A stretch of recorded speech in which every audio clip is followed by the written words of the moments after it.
32편 1절로부터 11절까지 말씀, 우리 한 절씩 이 말씀 우리 함께 교독하면서 읽도록 하겠습니다. 허물의 사함을 받고 자신의 죄가 가려진 자는 복이 있도다.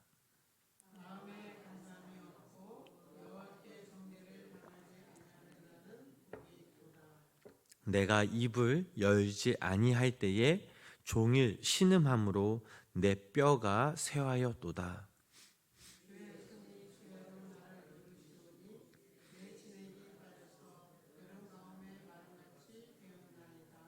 내가 이르기를 내 허물을 여호와께 자복하리라 하고 주께서 내 죄를 아뢰고 내 죄악을 숨기지 아니하였더니 곧 주께서 내 죄악을 사하셨나이다.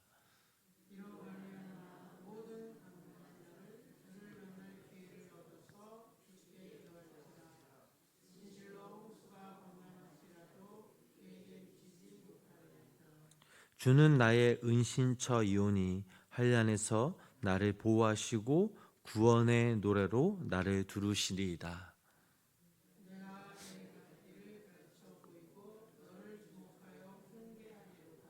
너희는 무지한 말이나 노새같이 되지 말지어다. 그것들은 제갈과 굴레로 단속하지 아니하면 너희에게 가까이 가지 아니하리로다.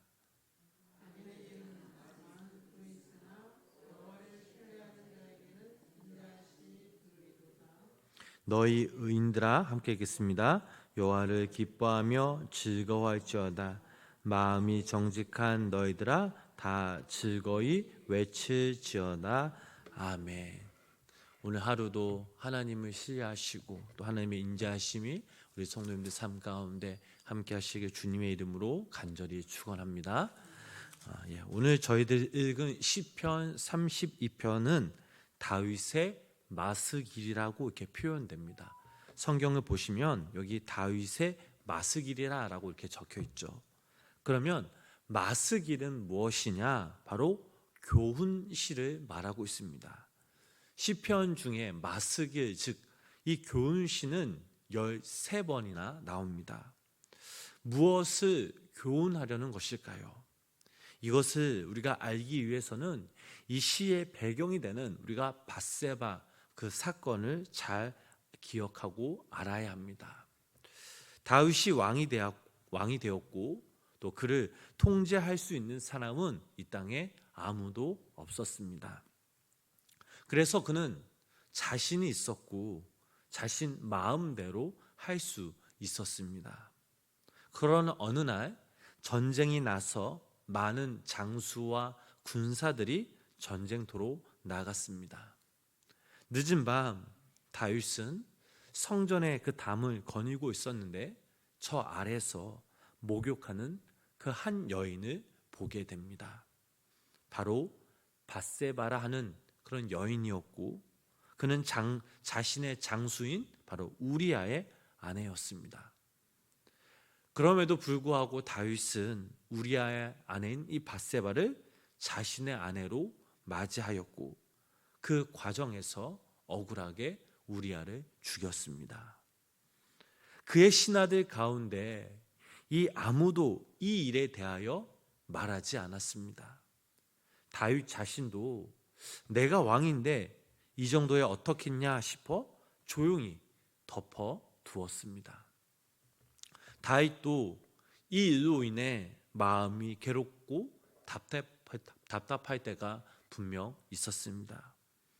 그렇다고 이미 죽은 우리아의 부인인데 밧세바를 내몰 수도 없었습니다. 그렇게 죄를 짓고 죄와 더불어서 적당히 살아가려니 이 다윗의 그 마음이 무척 괴롭습니다. 그런 다윗을 하나님께서 가만히 두지 않으셨습니다. 결국 그 하나님께서 간섭을 하시죠. 다윗에게 회개할 기회를 주시기 위해서 간섭하십니다. 그리고 나단이라는 선지자를 부르십니다. 그리고는 사건을 알려주시고 다윗을 꾸짖게 하십니다. 이 내용이 바로 사무엘하 12장의 내용이죠. 성경엔 완전한 사람이 없습니다. 의인도 없나니 하나도 없습니다. 다 그릇 행하였고 치우쳐 죄의 길로 걸어갑니다. 그럼에도 불구하고 하나님께서는 하나님의 그 사람을 사용하시죠. 그의 앞길을 보장하시고 그의 삶을 인도하십니다. 이것은 그가 완전했기 때문이 아니라 그가 바로 하나님 앞에 무릎 꿇고 회개하는 사람이었기 때문입니다. 다윗은 용서의 확신이 있었습니다. 내 죄를 용서하시고 내 죄값을 묻지 않으시고 나에게 기쁨과 즐거움을 주시는 분이 바로 하나님이심을 알았습니다. 그리고 난 후에 그는 고백합니다. 그것이 바로 오늘 저희들이 읽은 시편 32편 말씀이죠. 내가 죄를 지었는데 그때 하나님께 용서를 구하기 쉽지 않았다고, 잘못했다고 말씀드리기가 쉽지 않았다고, 그래서 죄를 고백하지 못하고 전전긍긍하며 괴롭지만 모르는 척 살아보려 했다라는 것이죠. 그리고 자신의 죄를 인정하지 않고 버티었는데 하나님께서 결국에는 나에게 꾸지람을 주시고 깨달을 수 있는 어떤 일을 주셨다라는 겁니다. 그래서 그는 결국 하나님 앞에 자신의 죄를 다 고백했습니다. 도저히 고백하지 않고는 살 수 없을 만큼의 창피를 주셨고 망하게 하셨다라는 겁니다. 고백하는 그 다윗의 심경을 우리는 알 수 있습니다. 그랬더니 하나님께서 이 다윗의 죄를 사하시고 악을 사하시고 회개 기쁨과 용서를 주셨다라는 겁니다. 그러니 이 말씀 있는 우리들은 주님이 우리의 은신처이시고 보호자가 되시는 분이시니 하나님 앞에서 거짓말하지 말고 정직하게 신앙생활하고 혹시 우리가 잘못한 일이 있으면 다 고하고 용서함 받고 즐겁고 기쁘게 살아가라는 권면이 바로 오늘 저희들이 읽은 이 시편 32편 말씀입니다. 조금 우리가 자세히 본문을 살펴보면 1절부터 6절 말씀은 회개하지 않을 때에 심령의 고통스러움과 회개하고서 제사함 받은 후에 그 기쁨을 대조하고 있습니다. 우리 3절 4절 말씀 우리 한번 함께 읽어보실까요? 본문 3절 4절 말씀입니다. 내가 입을 열지 아니할 때에 종일 신음함으로 내 뼈가 쇠하였도다. 주의 손이 주야로 나를 누르시오니 내 진액이 빠져서 여름 가뭄에 마름같이 다. 아멘. 자, 우리가 죄를 지었다 안 지었다 이것이 중요한 것이 아니라 회개했느냐 안 했느냐가 더 중요하다라는 사실이죠. 오늘 본문 말씀에 보면 이 시편 저자인 다윗은 말합니다. 내가 입을 열지 아니할 때에, 내가 입을 열지 않을 때, 이 말은 뭔가 하나님 앞에 숨겼을 때, 거짓이 있었을 때, 내가 백성들 앞에 그리고 모든 사람 앞에 뭔가 깊은 죄악을 숨기고 있을 때 그는 이렇게 말합니다.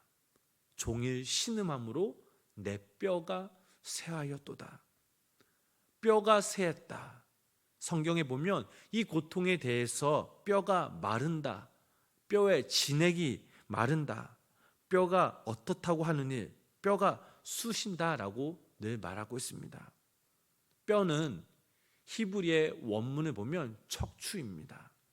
척추가 말라버린다라는 것이죠. 이 말은 죄를 지었더니 몸이 병든다라는 것입니다. 얼굴이 죽어간다라는 것이죠. 균형이 깨어져 나간다라는 것입니다. 이걸 우리가 기억하고 알아야 합니다. 내가 진실을 잃어버렸더니 뼈가 말라버린다라는 것입니다. 얼마나 중요한 얘기입니까? 주의 손이 나를 눌러서 지내게 하여 여름 가뭄에 마름같이 되었다라고 성경 말씀에 기록되어 있습니다. 얼마나 고통스러운가를 이렇게 묘사하고 있죠. 이렇게 되고 나면 마침내 내가 무엇이 잘못되었는지조차도 모르고 된다라는 사실입니다. 그러니 우리가 죄를 짓고 우리가 하나님 앞에 그 죄를 자백하고 회개하면 하나님께서 어떻게 하십니까? 본문 1절, 2절 말씀 함께 읽어보실까요? 본문 1절, 2절 말씀입니다. 허물의 사함을 받고 자신의 죄가 가려진 자는 복이 있도다.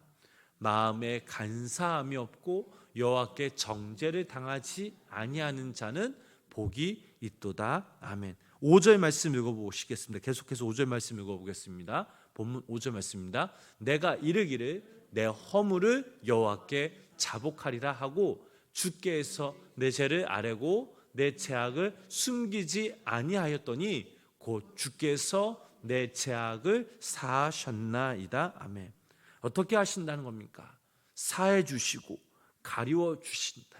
그것만도 좋은데 죄인된 나를 주님께서 만나 주셨다라는 고백이 바로 본문 6절 말씀에 나오고 있습니다. 우리 6절 말씀 계속해서 읽어보도록 하겠습니다. 이로 말미암아 모든 경건한 자는 주를 만날 기회를 얻어서 주께 기도할지라. 진실로 홍수가 범할지라도 그에게 미치지 못하리라. 아멘. 죄로 담고 있으면 그 죄 때문에 우리가 하나님을 만날 수 없고 서먹서먹한데, 우리의 죄를 하나님께 고백하고 나니 하나님과의 교제가 다시 이어지고 죄인된 나를 가려 주시고 나를 만나 주신다라는 사실입니다. 사랑하는 우리 성도 여러분, 우리가 우리의 죄를 자복하고 회개할 때 하나님을 만나는 축복을 받게 되시기를 주님의 이름으로 간절히 축원합니다. 그러면서 고백하는 말이 다른 것이 복이 아니라 바로 하나님 앞에 회개하는 것이 바로 복이라는 사실이죠. 돈 벌고 건강한 것이 복이 아니라 허물의 사함을 받고 죄의 가리움을 받는 것이 복이라는 사실입니다. 마음에 간사가 없고 여호와께 정죄를 당치 않는 것이 바로 복이라는 사실입니다. 그래서 다윗은 스스로 나는 복받았다라고 하면서 자랑을 하죠. 그러니 이렇게 좋은데 왜 스스로 거짓을 행하고 정직하지 않게 사느냐라는 것입니다. 그래서 많은 사람들에게 다윗이 권면합니다. 죄를 지으면 반드시 주님 앞에 회개해야 되고 자복하는 역사가 있어야 된다는 것이죠. 하나님께 회개하고 하나님께 용서함을 받으라라는 사실입니다. 하나님은 죄를 미워하시고 또한 그 죄를 고백하며 회개할 때 그 죄를 사해 주시는 분이시기에 회개하는 자를 받아주시는 분, 그분이 바로 나의 하나님이라는 사실입니다. 사랑하는 우리 성도 여러분, 기쁘고 즐거운 삶의 비결은 어디에 있습니까? 바로 관계성의 회복입니다. 사람과 사람 사이에도 분명 막힌 것이 있고 꼬인 것이 있으면 관계성의 회복이 잘 안 되죠. 껄끄럽습니다. 그런데 이것이 해결되면 관계가 좋아집니다. 그러기 위해서는 먼저 그 껄끄러움을 풀어야 합니다. 또한 그 사람과 대화가 있어야 합니다. 하나님과도 마찬가지죠. 우리가 하나님과의 관계를 회복하려면 먼저 우리가 하나님 앞에 먼저 나아가야 합니다. 기도해야죠. 더욱이 죄가 있다면 그 기도를 통해서 진심으로 회개하는 기도를 해야 합니다. 오늘 이 새벽 우리의 삶을 한번 돌아보았으면 좋겠습니다. 그리고 현재 나의 모습을 한번 이 말씀 앞에 비추어 봤으면 좋겠습니다. 예수님께서는 우리의 죄를 위해 인간의 막힌 담을 허무시려고 이 땅에 오셨습니다. 그리고 사람과 사람 사이에 담을 허무시려고 우리에게 오셨습니다. 행여나 우리가 하나님 앞에 다가가기 어려운 죄가 있습니까? 그러면 우리가 진정 우리가 주님 앞에 회개하고 또 기쁨과 감사함으로 또 그 죄를 고백할 수 있는 그 믿음이 우리 가운데 있어야 될 줄 믿습니다.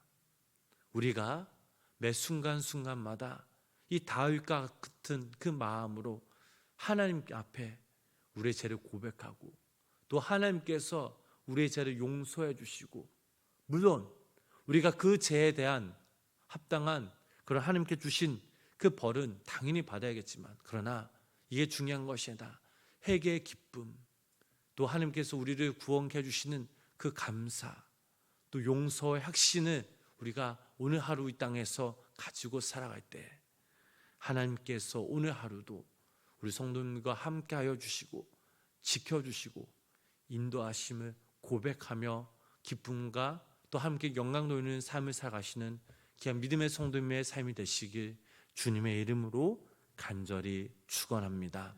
기도하겠습니다.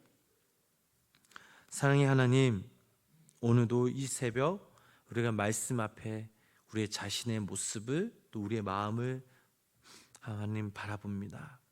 우리가 하나님 앞에 서기에는 어떠한 그러한 죄가 분명 있습니다.